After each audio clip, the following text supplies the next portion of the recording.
لحظه ای که این ویدیو تموم بشه چی کار میکنی؟ احتمالاً ویدیوی بعدی رو میزنی، یا شاید اینستاگرام گردی رو شروع میکنی، یا پیام هات رو چک میکنی، یا هر کاری به جز این که فقط باشی. ما در عصر عجیبی زندگی میکنیم، عصری که تنها بودن با خودت تبدیل شده به ترسناکترین کار ممکن. ما از سکوت فرار میکنیم، از تنهایی فرار میکنیم، از فکر کردن فرار میکنیم. در واقع ما از خودمون داریم فرار میکنیم. امروز میخوایم دقیقاً بفهمیم چرا بودن با خودمون اینقدر سخت شده. چرا ترجیح میدیم ساعتها اسکرول بی‌معنی کنیم ولی نتونیم حتی 5 دقیقه با افکار خودمون تنها باشیم. قرار نیست قهرمان شیم، قراره فقط کمی خودمون رو راحت تر بشناسیم.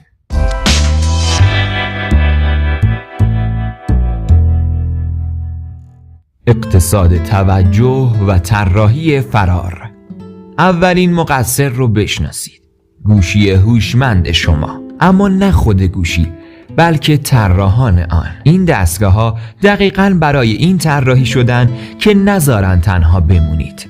هر نوتیف، هر اسکرول، هر لایک، همه اینها دقیقاً بر اساس روانشناسی رفتاری طراحی شده. طراحان میدونن که ذهن انسان از سکوت فرار میکنه، پس بهش پناهگاه دائمی میدن. ما فکر میکنیم داریم انتخاب میکنیم، در حالی که داریم طبق برنامه قبلی حرکت میکنیم. شرکت‌های تکنولوژی میلیون‌ها دلار خرج میکنن تا متخصصان روانشناسی رو استخدام کنن که مقاومت کاربر در برابر استفاده رو کاهش بدن. یعنی دقیقاً برعکس چیزی که ما فکر میکنیم. اونها دارن روی فرار ما از خودمون سرمایه گذاری میکنن. 5 دلیلی که از خودمون فرار میکنیم. 1. ترس از سکوت درونی. ما از این که ببینیم پشت سکوت درونی چه غوغایی در جریانه میترسیم. ذهن ما پر از افکار سرگردانه، نگرانی ها، حسرت ها و ترس هاست.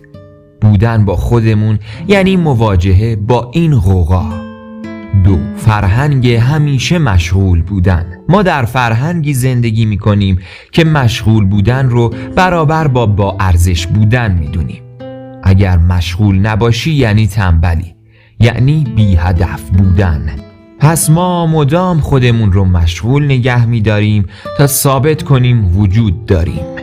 3. ترس از مواجهه با خود واقعی. ما اونقدر در نقش‌های مختلف زندگی غرق شدیم که می‌ترسیم اگه تنها بشیم نفهمیم زیر این همه ماسک اصلاً کی هستیم. 4. اجتناب از مسئولیت پذیری. اگه با خودمون تنها بشیم مجبوریم با حقایق زندگیمون روبرو بشیم، با انتخاب‌های اشتباه، با آرزوهای برباد رفته، با تغییراتی که باید ایجاد کنیم. این مسئولیت پذیری ترسناکه. 5. ترس از حس کردن. ما از احساساتمون میترسیم، از غم، از عصبانیت، از تنهایی. محرک‌های بیرونی مثل مسکنی عمل می‌کنن که ما رو از احساس کردن نجات میدن. عواقب فرار دائمی. خستگی مزمن ذهنی. ما فکر می‌کنیم با فرار از خودمون داریم استراحت می‌کنیم، در حالی که داریم ذهنمون رو بیشتر خسته می‌کنیم. محرک‌های دائمی مساوی است با خستگی دائمی. از دست دادن هویت. ما اونقدر از خودمون فرار میکنیم که دیگه نمیدونیم واقعاً چه کسی هستیم. سلیقمون، علاقمون، ارزش‌هامون همه تحت تأثیر دیگران تعریف میشه. ناتوانی در بودن با دیگران. عجیبه نه؟ کسی که نمیتونه با خودش تنها باشه نمیتونه با دیگران هم واقعاً باشه، چون دائما به تایید بیرونی نیاز داره. از دست دادن معنای زندگی. زندگی وقتی معنا پیدا میکنه که ما با خودمون آشنا بشیم. وقتی از خودمون فرار میکنیم از معنا هم فرار میکنیم. خب حالا چطور این چرخه رو بشکنیم؟ 4 تکنیک کاربردی که واقعاً جواب میده. 1. تکنیک ملاقات با خود. هر روز یک قرار ملاقات 5 دقیقه‌ای با خودت بذار. دقیقاً مثل قرار کاری مهم. ساعتش رو از قبل تنظیم کن. جای خاصی رو انتخاب کن. هیچ وسیله‌ای همراهت نباشه. فقط بشین و باش.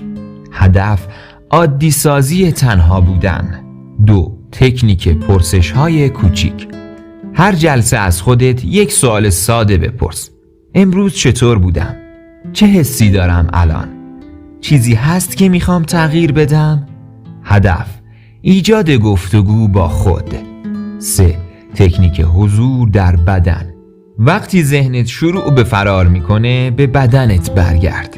5 نفس عمیق بکش. پاهات رو تکون بده. دستهات رو لمس کن. به صداهای اطراف گوش بده. هدف آوردن توجه به لحظه حال. 4. تکنیک روزنامه ذهنی. یه دفترچه مخصوص برای افکارت داشته باش. هر فکری که میاد رو بنویس، بدون سانسور، بدون قضاوت. بعدن میتونی پارش کنی. هدف تخلیه ذهن شلوغ. میدونی چیه؟ شاید بزرگترین رابطه زندگی ما رابطه‌ای هست که با خودمون داریم و ما داریم این رابطه رو به فراموشی میسپاریم. با غریبه ترین انسان زندگیمون داریم زندگی میکنیم، یعنی خودمون. فرار از خود مثل این میمونه که از خونه خودت فرار کنی. ممکنه مدتی بری مهمونی، بری سفر، بری هر کجا، ولی بالاخره یه روز باید برگردی خونه و اگه خونه رو نشناسی همیشه احساس غربت میکنی، حتی توی خونه خودت. ما قرار نیست یک شب عاشق تنها بودن بشیم. قرار نیست راهب بودایی بشیم. قرار فقط کمی بیشتر با خودمون آشنا بشیم. کمی بیشتر تحملمون رو ببریم بالا. کمی بیشتر خودمون رو بشناسیم. دوست دارم تجربه تو رو هم بدونم. توی کامنت ها برام بنویس وقتی با خودت تنها میشی معمولاً چه اتفاقی میفته. فرار میکنی؟ بیتاب میشی یا میتونی تحمل کنی؟ ممنون میشم اگه این ویدیو رو لایک کنید و سابسکرایب رو فراموش نکنید. سپاس که امروز هم همراه من بودی. یادت باشه تنها بودن با خودت اولین قدم برای بودن واقعی با دیگرانه. تو قرار نیست کامل باشی، فقط قراره کمی بیشتر با خودت راحت تر باشی. تا دیداری دیگر، بدرود.